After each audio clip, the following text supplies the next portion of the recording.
Hello friends, आपके YouTube channel easy helpful education by Amar में स्वागत है।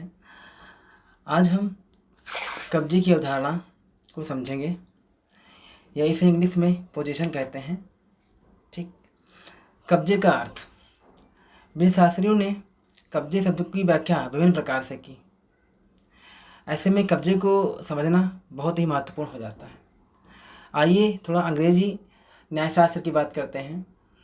तो यहाँ पर भी कब्जा जो शब्द है बहुत ही महत्वपूर्ण माना गया है, और भौतिक और अभौतिक चीज़ों के धारण करने और उपभोग के बिना मानव जीवन और समाज असंभव हो जाएगा।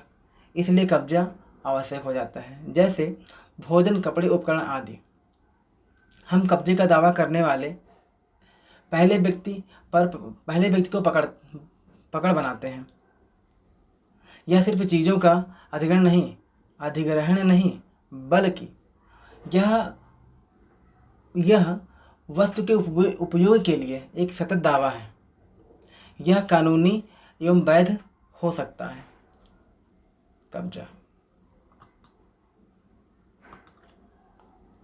कब्जे का अर्थ। कब्जे को कानूनी शब्दावली में इसके अर्थ में कब्जे को अधिक परिभाषित किया गया है। कब्जा चाहे अचल संपत्ति के संबंध में माना जाए या चल संपत्ति के माना जाए, दोनों में ही महत्वपूर्ण हो जाता है। प्रख्यात न्यायविदों द्वारा दावा किया गया कि कब्जे की अवधारणा को परिभाषित करना बहुत ही कठिन है और कानूनी सिद्धांत की सीमा में महत्वपूर्ण है। कब्जा मूल रूप से किसी चीज़ से निपटने के लिए एक भौतिक क्षमता को सरल धारणा को व्यक्त करता है, जैसा कि हम हर किसी के बहिष्कार के लिए पसंद करते हैं। शुरू में कब्जे का मतलब वस्तु पर केवल शारीरिक नियंत्रण था। बाद में इस तथ्य को विभिन्न पहलुओं से कानूनों द्वारा मान्यता और संरक्षण मिलना शुरू हुआ। एहरिंग कहते हैं, जब भी कोई व्यक्ति किसी चीज़ के संबंध में जैसा दिखता है और उसका मालिक होता है, जब तक कि सुविधा के आधार पर कानून के शासन द्वारा उसे कब्जा देने से इनकार नहीं किया जाता है। प्रोफेसर सामंड कहते हैं, किसी वस्तु और व्यक्ति के बीच जो निरंतर तथा वास्तविक संबंध रहता है उसे कब्जा कहा जाता है। सामंड के अनुसार किसी भौतिक वस्तु पर कब्जे से आशय है कि संसार का कोई भी अन्य व्यक्ति उस वस्तु पर कब्जाधारी के विरुद्ध अधिकार न रखे। सामान्य ने कब्जे को वस्तु से संबंधित माना है, न कि अधिकार से। वहीं पोलक ने कब्जे को भौतिक नियंत्रण के रूप में परिभाषित किया है, जबकि झकारिया के अनुसार कब्जा किसी वस्तु तथा व्यक्ति के बीच ऐसा संबंध है जो यह दर्शाता है कि वह व्यक्ति उस वस्तु को धारण किए रहने का आशय रखता है तथा उसके बयान की क्षमता भी रखता है। यही मार्कोवी के अनुसार किसी व्यक्ति द्वारा स्वतः के लिए अपने भौतिक बल के प्रयोग से किसी वस्तु को अपने भौतिक नियंत्रण में रखने की दृढ़ इच्छा को ही एवं सामर्थ्य को कब्जा कहा जाता है। इसके बाद आते हैं आपके कांट। कहते हैं कि सभी व्यक्ति जन्म से स्वतंत्र होते हैं एवं प्रत्येक व्यक्ति में इच्छा का भाव है अनिवार्यतः विद्यमान रहता है। अतः किसी वस्तु को अपने नियंत्रण में लेते हुए वह अपने धारणाशय स्पष्ट करता है। वह अपने धारण करने के आशय को स्पष्ट करता है कि वह वस्तु पर अपना कब्जा चाहता है, अर्थात इच्छा की अभिव्यक्ति ही क्या है? कब्जा है। ऐसा कांट महोदय ने बताया। सेवनी का कब्जा सिद्धांत। सेवनी के अनुसार वस्तु पर व्यक्ति के कब्जे के लिए दो तत्वों का एक साथ विद्यमान होना आवश्यक है। ये तत्व हैं काय एवं धारणाशय। काय का अभिप्राय वस्तु पर शारीरिक नियंत्रण से है तथा धारणाशय का अभिप्राय वस्तु को धारण करने की व्यक्ति की मानसिक इच्छा से है। यदि दोनों तत्वों में से किसी एक तत्व का अभाव है तो व्यक्ति पर वस्तु का कब्जा सिद्ध नहीं होता। सैवनी के इस विधि की आलोचना की गई कि काय की अनुपस्थिति में कब्जा सिद्ध करती है, जैसे कि कमरे में सामान रखकर जाने पर भी कमरे में रखी वस्तु पर व्यक्ति का कब्जा सिद्ध होता है। अब है कब्जे के महत्वपूर्ण आवश्यक तत्व। तो पहला है भौतिक तत्व।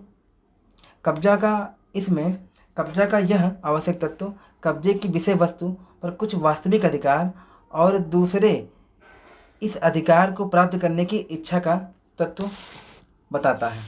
दूसरा है मानसिक तत्व।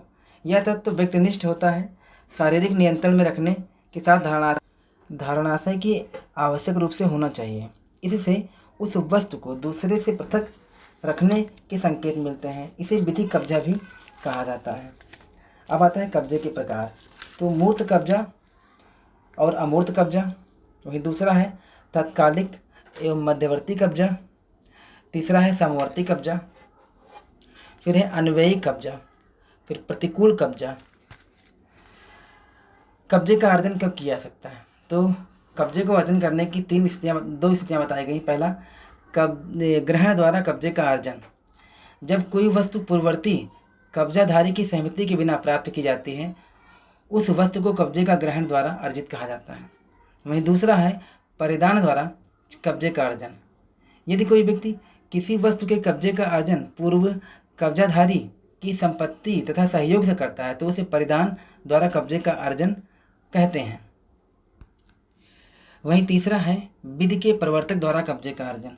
इसमें यदि विधि के परिवर्तन द्वारा कोई वस्तु या संपत्ति एक व्यक्ति के नियंत्रण से हटकर किसी दूसरे व्यक्ति के हाथों में आ जाती है तो इसे विधि द्वारा अर्जित कब्जा कहा जाता है।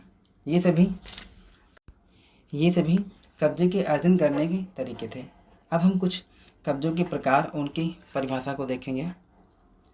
जैसे कि समवर्ती कब्जा क्या है? तो सिविल विधि के अंतर्गत यह धारणा थी कि किसी वस्तु पर एक समय में दो व्यक्तियों का कब्जा नहीं हो सकता, क्योंकि कब्जे की अनन्यता ही उसका वास्तविक मर्म है। इसका एक कारण यह है कि दो अन्य उपयोगों के दो परस्पर दावों को एक साथ निष्पादन नहीं किया जा सकता। परंतु सामान्य के अनुसार कुछ मामले ऐसे होते हैं जिसमें दावे पृथक पृथक होते हुए भी वे परस्पर विरोधी एवं खंडनकारी नहीं होते हैं, अतः उनके एक साथ निष्पादन हो सकता है। इस प्रकार के दोहरे कब्जे को समवर्ती कब्जा कहते हैं। वहीं है अन्वयी कब्जा क्या है? अन्वयी कब्जे को इंग्लिश में कॉन्स्ट्रक्टिव पोजीशन कहते हैं। पोलक के मतानुसार ऐसा कब्जा जो वास्तविक कब्जा नहीं होता है लेकिन विधि के प्रयोजन के लिए उसे कब्जा माना जाता है, उसे अन्वयी कब्जा कहते हैं। वस्तुतः यह कब्जा प्राप्त करने का अधिकार मात्र होता है। वहीं दूसरा है प्रतिकूल कब्जा। यह क्या होता है? तो जब कोई व्यक्ति किसी अन्य व्यक्ति की ओर से किसी भूमि पर कब्जा रखता है लेकिन बाद में स्वयं को उस भूमि का वास्तविक स्वामी बताता है या उस पर अपना हक जताता है, तो इस प्रकार से हथियाए गए कब्जे को प्रतिकूल कब्जा कहते हैं। अब आता है तत्कालिक एवं मध्यवर्ती कब्जा। तो तत्कालिक का तो अर्थ समझ में आता है कि सामान्य के अनुसार ऐसा कब्जा जो व्यक्ति स्वयं व्यक्तिगत रूप से प्रत्यक्षता अर्जित करता है उसे तत्कालिक कब्जा कहते हैं। परंतु ऐसा कब्जा जो किसी व्यक्ति के माध्यम से प्राप्त होता है उसे मध्यवर्ती कब्जा कहा जाता है। ये कि जानकारी अच्छी लगी हो तो हमारे चैनल को लाइक, शेयर, सब्सक्राइब करें।